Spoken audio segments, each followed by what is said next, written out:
Balik tayo dito ka Coffee sa mayor ng Bamban dyan po sa Tarlac. Abay, kinahiya pala ang kanyang nanay na isang kasambahay. O tuloy na, pahabak siya dyan. O sa investigasyon dyan sa Senado, sa paggigisa sa kanya ni Senator Risa Ontiveros, hindi siya makaporma. Eh kasi ayaw niyang aminin ng katotohanan during that hearing. O na-judge tuloy siya dyan sa pagdinig na yan. Eh kinakaya niya yung nanay niya na isa palang kasambahay. O ngayon, nagsalita siya ngayon. Umamin na siya, na-corner siya.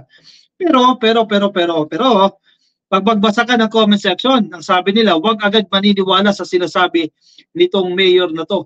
Dahil, tingnan mo yung mga lifestyle niya, yung mga resources niya, mga ari-arian niya. Napakayaman ka Coffee, mga mamahaling kagamitan. At nililink siya sa illegal activities. May possibility. Baka ito, drama lang daw ito para ikubli yung kanyang mga kalukuhan. Eh, nasa korte yan. Nasa korte, nasa Senado kung paano nila i-appreciate itong mga kaganapan na ito. Anyway, umamin na si Mayor Alice Guogo, kung ano man yan. Si Mayor Alice, umamin na siya daw po ay isang love child. Alam niyo, ibig sabihin ng love child ka Coffee, no? Sige, basahin natin ito. Sige. Medyo mahaba yung kanyang statement eh. Dito na tayo sa page 2. Tungkol sa kanyang pagkakakilanlan. Medyo maliit ito ka Coffee. Bear with me, no? Humihingi po ako ng paumanhin sa mga politiko at taong gobyerno na naguguluhan sa aking mga sagot ng nagdaang Senate hearings. Correct, ako naguluhan din kasi lahat nakalimutan mo, ma'am. Diba? Hindi ka kasi umamin eh. Kinakahiya mo yung nanay mo eh. At patawad na rin po sa mga senador na pilit akong inuunawa at binibigyan ng pagkakataong ipakilala ang aking pagkatao, kagaya ng magulang. Ito na. Slowly. Pinag-aralan at iba pang mga kaugnayan sa aking identity o pagkakakilanlan. Kasi naman, girl, sino ba naman ang matutuwa na lahat nakakalimutan mo? Yung identity mo, hindi mo alam. Tapos ngayon, sasabihin mo ito ngayon. Pero tila po ay nabigo silang marinig. Ang para sa kanila ay ang tumpak na makabuluhang tugon. Sino kaya speechwriter nito? Ang katotohanan po ay halos blanco ang aking isipan tuwing haharap ako, Dear Charo, sa mga senador. Sige nga, Charo Santos ang peg pala nito eh. Dramatic ito ka-copy. Roll music ka dyan. Music under ka dyan ng dramatic. Na umuungkat sa aking pagkatao at pagkakakilanlan. Hindi po sa kadahilan ng wala akong maisagot, kundi sa hangad ko pong huwag magsinungaling na siyang pinag-ugatan ng aking tugon na hindi ko po alam, Your Honors. Nagsinungaling ka na dun. Ang totoo, alam mo, pero nagsinungaling ka na hindi mo alam. O paano ngayon yan? Biglang ganun ang nangyari. Alang-alang sa aking mga kababayan na nagtiwala at nagmahal sa akin ng buong tapang ko pong sasabihin na ako po isang love child. Naka-bold. Ay naka-all caps. Love child daw po siya ng mahal kong ama sa aming kasambahay. Na ako ay iniwan ng aking biological mother, bata pa ako noon at ako'y pinalaki at itinago sa loob ng isang farm. Itinago daw siya sa farm na yan. Pinalaking matindi ang pag-iwas sa mga bagay na magbibigay sana sa akin ng pagkakakilanlan sa labas ng aming hog racing farm. Babuyan ka, Coffee. Pero sobrang yaman, ang gaganda ng mga sasakyan. Ha? Iyon po ang kadahilanan na halos wala akong matandaang karanasan na nagmula sa isang normal na kamusmusan. Ewan ko, naniniwala ba kayo dyan?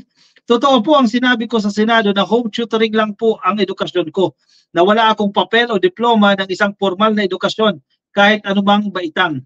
At totoo pong nalaman ko na lamang ang pangalan ng aking mother nang maiparehistro ang aking kapanganakan noong ako'y isang teenager na. Tagalog na Tagalog. Siya ba talaga sumulat nito? Parang hindi eh. Traumatic po sa akin ang aking tanong sa Senate hearing tungkol sa aking pagkatao. Kasi yan po ang tanong na ayaw ko na pong mabuksan. Pwede ba yun? Eh yung illegal activities ng POGO dyan sa munisipyo niya. Yung pag-apply niya ng mga business permit. Na sana ay mayroon akong mga sagot na mapagpaparamdam sa akin na ako isang normal din na nilalang. Ang drama nito ha. Pag-iwas ko rin pong magsinungaling sa akin mga sagot ay sanhi ng pagmamahal ko at pag-aalala sa mahal kong ama. Sa kanyang edad na 70 ay ayaw ko na pong makaladkad siya sa aking pinagdaraanan. Nangarap po ako at nagsikap para sa isang normal na buhay. Hindi normal yon. Ang yaman, normal sa buhay sa kabila ng kakulangan sa aking pagkakakilanlan. At hangad ko nooy hanggang sa ngayon na maipagmalaki ako ng aking ama kahit anak niya ako sa labas ng matrimonya. Anong say ninyo dyan? Naniniwala ba kayo dyan sa sinasabi ni Mayor Alice Guo? Pero hindi pa rin siya absuelto dyan, ka-coffee. Hindi pa rin siya absuelto dito sa pag-link sa kanya sa illegal activities dito sa Pogo, sa mga transaction dyan. Dahil medyo malakihan ito ka-coffee. Hindi mo basta-basta maluloko ang Senado dito. Isang concern lang yan, identity niya. O now na na-establish ng identity, hindi ibig sabihin na isa kang out of marriage, a child out of marriage, hindi ka na pwedeng ma-link dito sa illegal activities. Dahil may mga ebidensya sila na nalilink siya dito sa illegal activities na ito sa mga transaction dyan Nenita Umali, kasinungalingan yan ni Alice Guo. Galing writer, sabi ni Delia Francisco. Nagsisinungaling yan, sabi ni Maria Leonora Bagtas. Naniniwala ako kay Guo, sabi ni Argo. Bambanis Mayor, sabi ni CDC. Inayos ang script, sabi ni Lourdes. Sabi ni Rory Speakmaster, I am not convinced sa mga sinasabi ni Mayor na ito. Nambubola lang yan. Kung magsalita, halata mong in-check na in-check. Kung ever since ay nasa Pinas siya, ay hindi siya ganyan dapat magsalita. Stop the drama.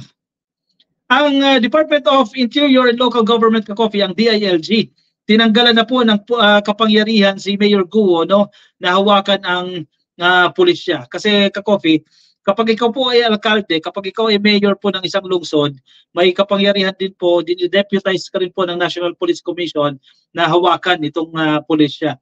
At inalis na po sa kanya yan. Pribilehiyo kasi yan Diba? Inalis na po sa kanya yan ng DILG. Nabuwasan na po ang kapangyarihan ni Mayor Alice Guo.